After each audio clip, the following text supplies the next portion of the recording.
No dia 8 de setembro, o CTO da Ledger, uma famosa carteira de criptomoedas, fez um alerta. Evitem fazer transações na blockchain. O motivo? Ao que tudo indicava, diversos pacotes famosos do NPM foram infectados com malware. Transações efetuadas por usuários infectados eram interceptadas, criptomoedas estavam sendo redirecionadas para a carteira dos hackers, sem que os usuários percebessem. Alguns dos pacotes infectados incluíam o DuckDB, ANSI Styles, Debug, Chalk e StripANSI e mais vários outros. Somados, os aplicativos possuíam mais de 2 bilhões de downloads semanais. Como isso aconteceu? Tudo começou com esse tweet do Charles Guillemette, ele é o CTO da Ledger, que ele falou aqui que tem um grande ataque de supply chain em progresso. A conta NPM de um grande desenvolvedor foi comprometida. Os pacotes afetados foram baixados mais de 1 bilhão de vezes. Então, isso significa que todo o ecossistema do JavaScript estava em risco. Um exemplo, o DuckDB, ele foi afetado e aqui 156 mil downloads semanais. E aqui um resumo pelo aikido.dev. Então tem o backslash 0.26 mil downloads por semana e vai passando para baixo, né? NC Styles com 371 milhões de downloads, Debug 357 milhões, Chalk 299 milhões de downloads e etc. São muitos pacotes que tem muitos downloads. Que é um exemplo, isArray-ish, 73 milhões de downloads semanais. É muita coisa. E o que aconteceu exatamente? No caso, houveram 2 ataques. E os 2 foram de phishing. O DuckDB, ele sofreu um ataque específico de phishing, ele foi mais voltado para ele. E além disso, teve outro desenvolvedor, que ele já era dono de todos esses pacotes aqui, né?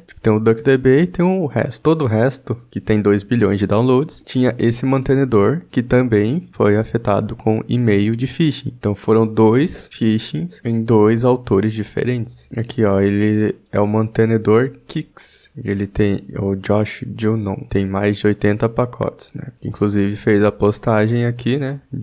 Josh fez a postagem aqui no Hacker News, falando sobre todos os pacotes que foram infectados. Como que isso aconteceu? Então, o que aconteceu com o Kix? Ele recebeu um e-mail de phishing parecido com esse aqui, ó, support@npmjs.help.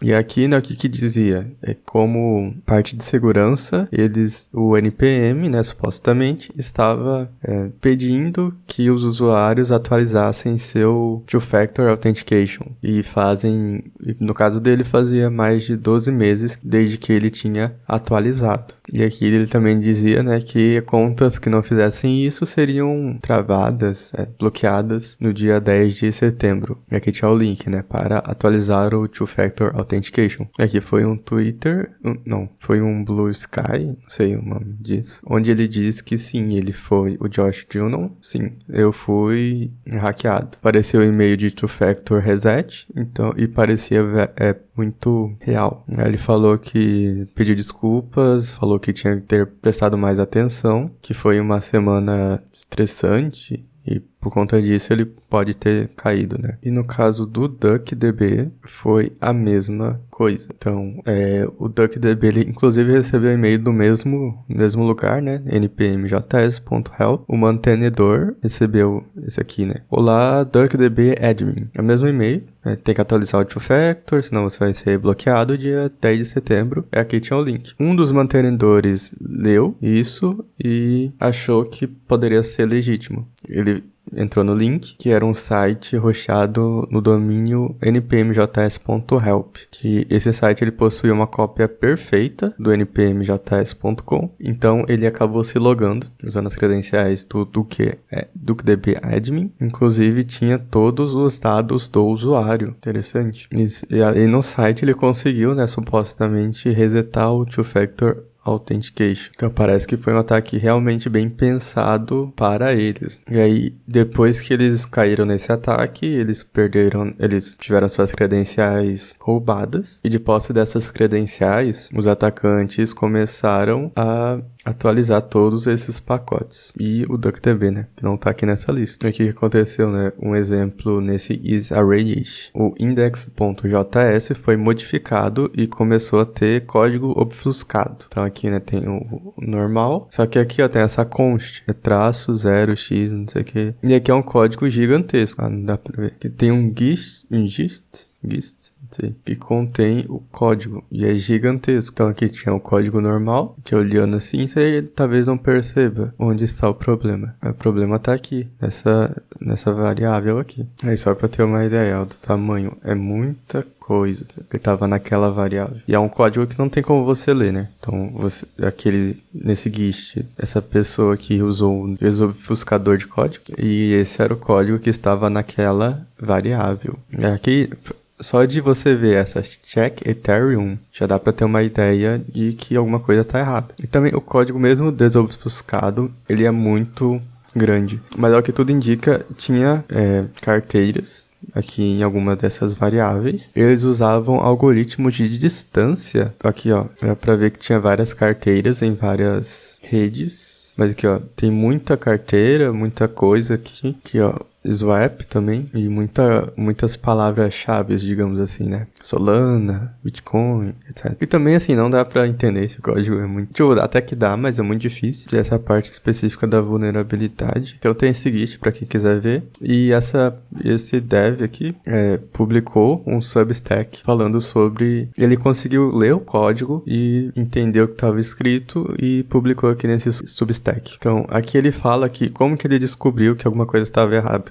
Ele teve uma falha na pipeline dele de CI/CD, onde deu esse erro, né? Reference error. Fetch is not defined. Ele foi investigar o que aconteceu e ele percebeu que o problema estava nesse pacote. Error X. No package lock, ele tinha sido especificada a versão 1.3.2 ou nova. Então ele instalou a versão mais nova na pipeline, que é o 1.3.3, que tinha sido publicado alguns minutos antes. Investigando o pacote, eles descobriram aquela variável. Muito doida, muito grande. Nisso, eles já perceberam que tinha alguma coisa estranha e na hora que eles viram aquela função, o check Ethereum, eles já perceberam na hora que tinha sido que alguma coisa estava muito errada. E aí ele leu o código e esse aqui, né, seria um resumo do que está acontecendo. Então, vou até traduzir aqui, apesar de ser muito ruim. Primeiramente, o código ele verifica a existência de window.ethereum, que é um objeto injetado por meio de carteiras, tipo o MetaMask. No caso, esse código ele só roda em browser, né? Se você tava ali no NPM, não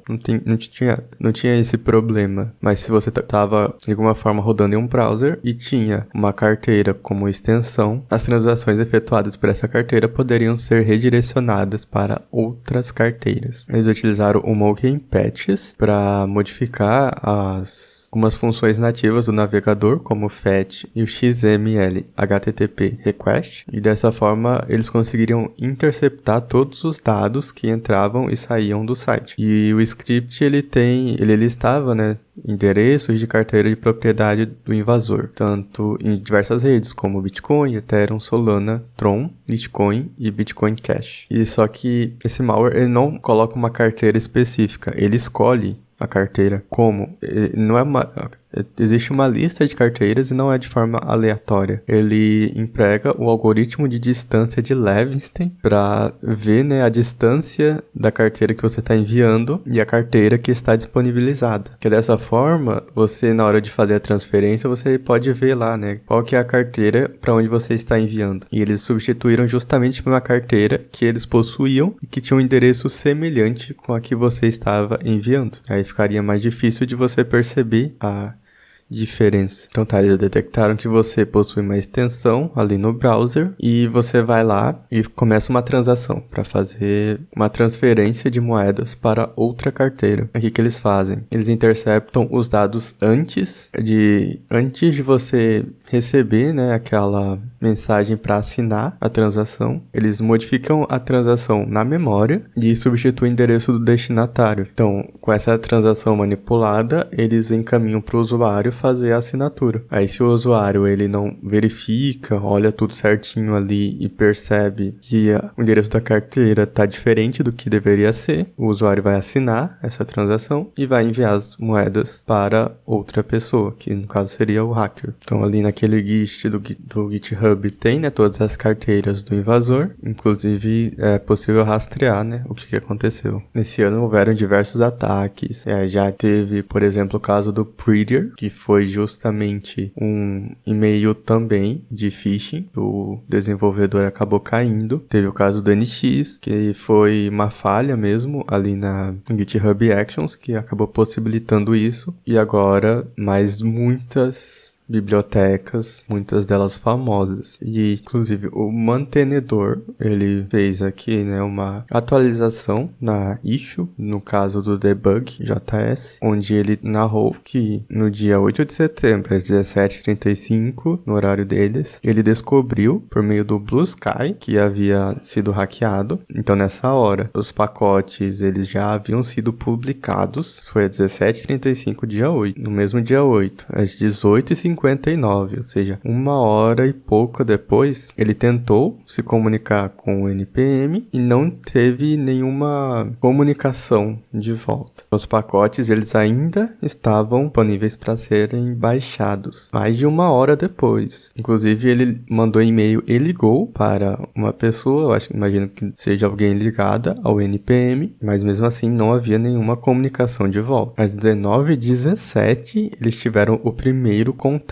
Eles falaram que estavam cientes e estavam trabalhando para remover os pacotes. E praticamente 2 horas se passaram e eles ainda estavam trabalhando. Às 20h46, ele ainda afirmou que tinha muito pouco contato com o NPM e ainda não poderia afirmar que os pacotes estavam seguros. 21h50, nenhum contato com o NPM desde a última atualização. E até aquele momento a conta dele não havia sido recuperada. Só que aí provavelmente alguns pacotes estavam sendo arrumados, mas ainda assim não dava para garantir que todos eles haviam sido arrumados. Agora, apenas às 21h59 que o NPM pôde afirmar que todas as versões de pacotes afetadas foram retiradas. E aí ali nas 23h48, então ele recuperou a sua conta, e no dia 9, às 17h24, ele foi contatado por autoridades e não poderia mais fornecer atualizações. Então assim, isso é muito grande. Pode ter afetado muita gente, porque